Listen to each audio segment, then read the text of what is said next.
मैं एक मदरसे में पढ़ने जाती थी। वहाँ मेरे जैसी बहुत सी लड़कियाँ और लड़के पढ़ने आते थे।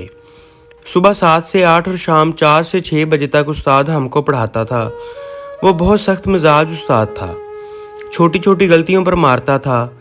एक दिन मेरी दोस्त सुमेरा को सबक याद नहीं था तो उसको बहुत मार पड़ी और अगले ही दिन उसने डर के मारे मदरसे जाने से इनकार कर दिया। मैंने उसको समझाया तो मेरे साथ दोबारा जाने को तैयार हो गई, लेकिन डर की वजह से उसको सबक भूल चुका था।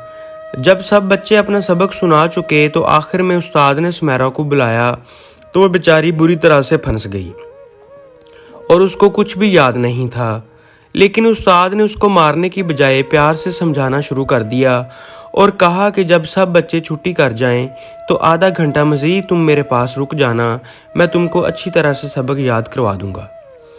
उस्ताद का ये नरम रवैया देखकर सुमेरा बहुत खुश हुई। अगले दिन जब सुमेरा मदरसे आई तो उसका रंग उड़ा हुआ था और वो खामोश खामोश लग रही थी। अब ये रोज़ का मामूल बन गया। उस्ताद रोज़ाना छुट्टी के बाद सुमेरा को मदरसे में रोक लेता।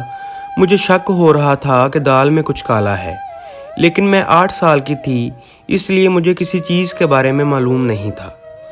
एक दिन सुमेरा की अम्मी मुझे गली में मिली और कहने लगीं कि जाओ सुमेरा को बुलाओ, घर में मेहमान आए हैं। मैं उल्टे पैरों में घर से चली गई।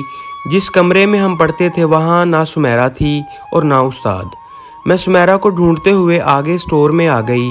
वो मंजर देखकर मेरी चीख ही निकल गई।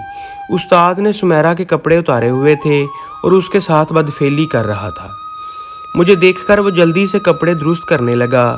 सुमेरा रोए जा रही थी। अपनी सहेली की हालत देखकर मुझ में एकदम हिम्मत आ गई। मैंने सुमेरा को उठाया। उसने जब कपड़े पहन लिए तो मैं उसे बाजू पकड़े घर की तरफ जाने लगी तो उस्ताद ने हमारा रास्ता रोक लिया और बोलने लगा कि ये बात किसी को बताई तो इतना मारूंगा कि सारी ज़िंदगी याद रखोगे। लेकिन मैं बिल्कुल नहीं डरी। आखिरकार मैंने सुमेरा को लेकर उसके घर पहुंच गई। वहां सबको सब कुछ बता दिया। अगले दिन उस्ताद शहर छोड़कर चला गया। वो एक उस्ताद की सूरत में एक दरिंदा था। दोस्तों, अपनी बहनों, अपनी बेटियों को इस तरह के उस्ताद से दूर रखें और अगर मेरी ये वीडियो पसंद आई हो तो इसको लाइक करें।